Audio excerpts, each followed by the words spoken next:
No Man's Sky has had a very strong redemption story. The game was originally released 6 years ago to widespread criticism over missing features, overblown promises, and barren content, but has since been expanded massively. Nowadays, it's a celebrated sandbox title, with tons of customization and base building potential.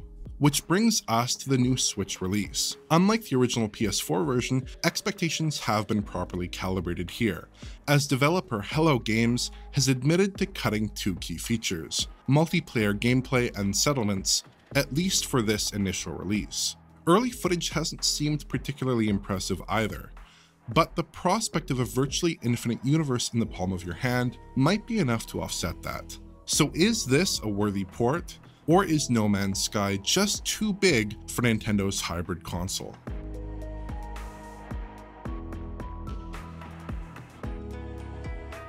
No Man's Sky is a fascinating and unique title. Fundamentally, most of what you see is based on procedural generation. The world geometry, weather, flora and fauna, and texturing are largely generated in real time according to a preset seed code. You will notice some repeated elements, like patches of textures or certain objects or body parts, but there is a surprising amount of variety here. That technology is used to create an incredibly open-ended sandbox. The curated content is fairly limited, but players can travel the stars, build massive bases, catalog new species and planets, or tear apart the deformable, voxel-based planetary terrain. No Man's Sky isn't a hardcore space sim by any means, but it's far more tactile, approachable, and immediately engaging than games like Elite and EVE Online. But all that tech, originally built to suit the capabilities of the PS4 and gaming PCs, doesn't seem like it would miniaturize particularly well to a mobile chipset. And visually speaking, this release doesn't impress very much. The Switch makes use of aggressive draw-in for virtually all screen elements. Major chunks of level geometry snap into place at close distances, and huge areas of shadow map coverage crudely draw in as the player nears. This is all made much more obvious when flying over a planet's surface, where the terrain geometry issues seem particularly egregious. Larger foliage elements do render out reasonably far, although bushes and small plants only show up very close to the player. Assets are often low quality, particularly the game's textures. Expect to see chunky geometry and soupy texture work for most objects. The stylized art style makes this sting a little bit less, but it's still fairly obvious when looking at detail up close. There are a variety of odd-looking cutbacks elsewhere.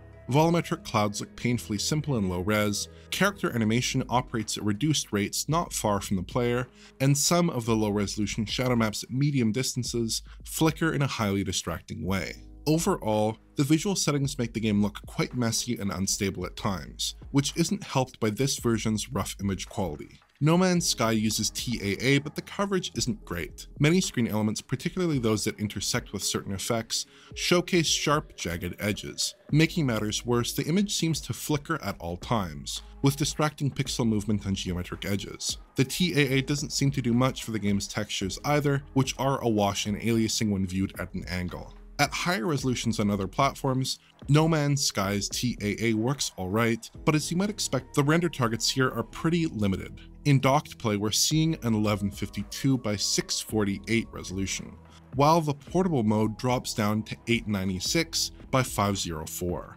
In every shot, these are the results I found, indicating a fixed resolution setup. Predictably, the docked mode fares worse here, with an unstable underlying image exacerbated by a low-res treatment with unexceptional TAA.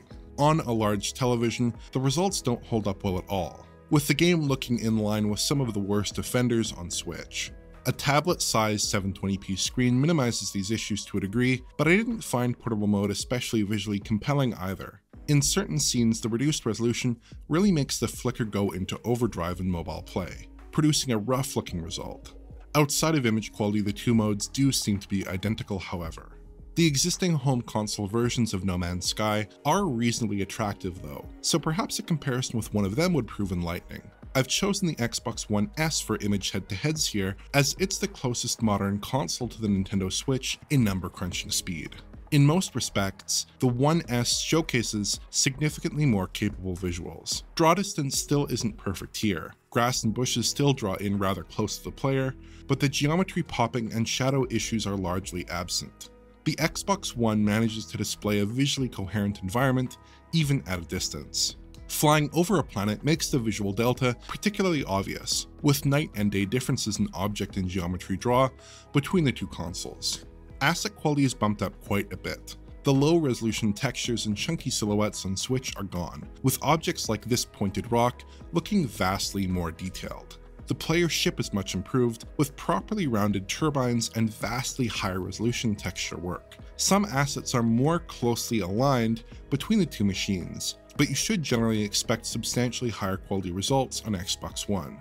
And some of the smaller cutbacks we saw on Switch fare just fine here. The ugly, artifact-ridden volumetric clouds on Switch are actually a visual highlight on the Xbox, with realistic formations and excellent shadowing. I couldn't spot any reduced rate animation here either, so NPCs animate relatively smoothly at a distance. We also get some other visual enhancements not present on Switch at all, including post-processing niceties like motion blur and lens flares. Image quality is better here as well, though not quite by the same margin as the rest of the game's visual makeup. Xbox One renders at 900p, with similar looking TAA to the Switch release. The extra pixels definitely help, but the final resolve is still unstable and unsatisfactory. We would need to step up to more advanced platforms before we can really squeeze decent image quality out of this title. The anti-aliasing does not seem to be working very well, so we simply need higher resolution rendering.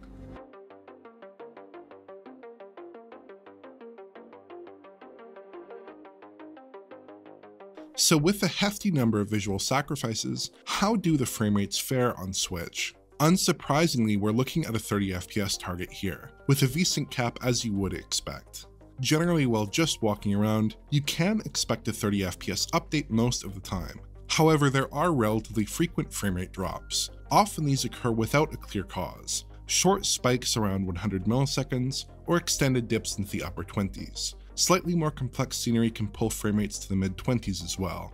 More complex actions, like firing at creatures or blasting away terrain, can cause similar issues. You'll also see some pretty hard stuttering at times when transitioning between planets and space. When No Man's Sky drops frames here, the framerate cap does tend to break, and the game can render images in 16.7 millisecond intervals, making the stuttering feel more pronounced. For the most part though, that's as bad as it gets. It's not so much that the framerate is generally poor, just that the game feels unstable, with an FPS drop popping up about once every minute or so, even in sedate areas.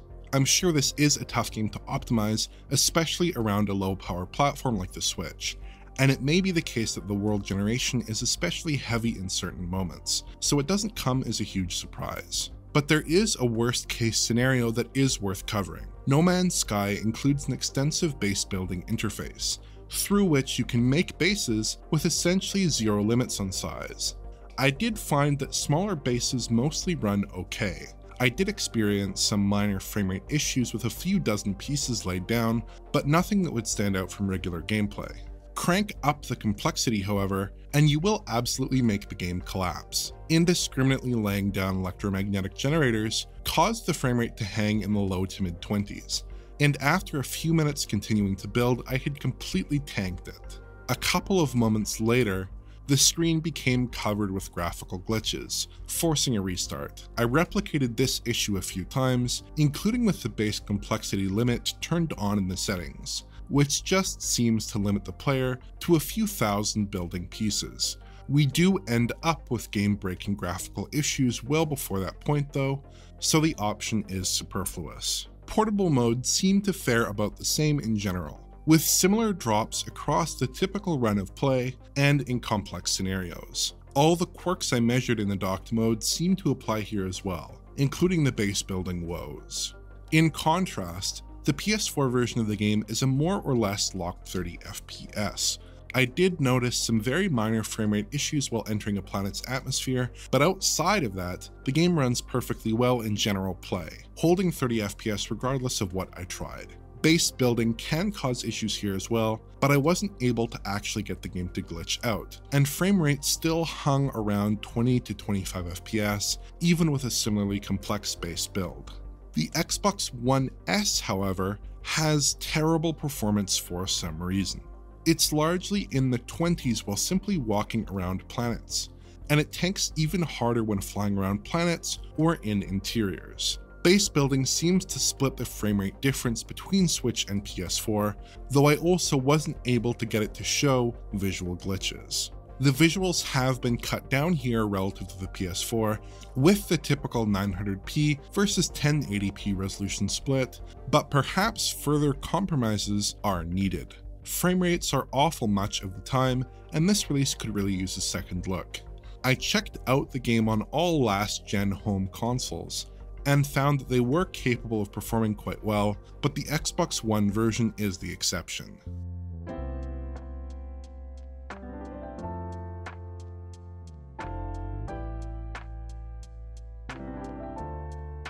Ultimately, No Man's Sky on Switch isn't a bad port. This is a demanding game targeting 30 FPS on PS4 and Xbox One, and as such, I fully expected to see a broad range of cuts. But the wide open nature of the game with long, uninterrupted views really highlights the visual concessions here. Pulled in draw distances and low resolutions leave many scenes looking barren and messy. No Man's Sky simply doesn't look very pleasing when you reduce detail this substantially and run the game at a sub 720p resolution. There are other issues as well. The content cuts really hurt, especially the absence of multiplayer.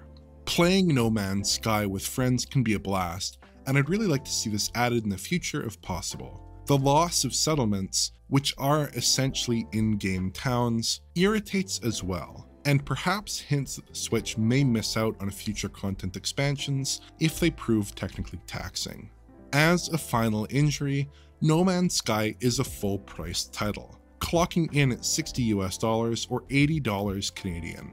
I wouldn't usually have much issue with this, but No Man's Sky always felt like a little bit of a stretch for a full-price release, given its largely procedurally generated content. Plus, the game is frequently on sale, and has been on Game Pass for the past 2 years. This is going to be a matter of personal taste obviously, but I think the asking price here is probably too high for players who only have a casual interest in this game.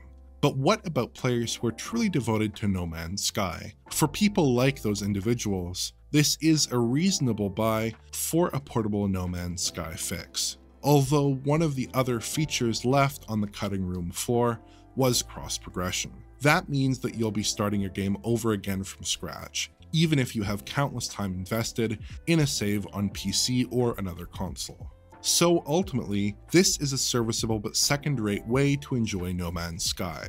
The compromises are many: cut down visuals, questionable performance, reduced features, and the occasional graphical glitch. Perhaps this release, like the original PS4 version, will be transformed into something better in time, but for now this is best recommended to players who are already serious fans, and who can live with the compromises.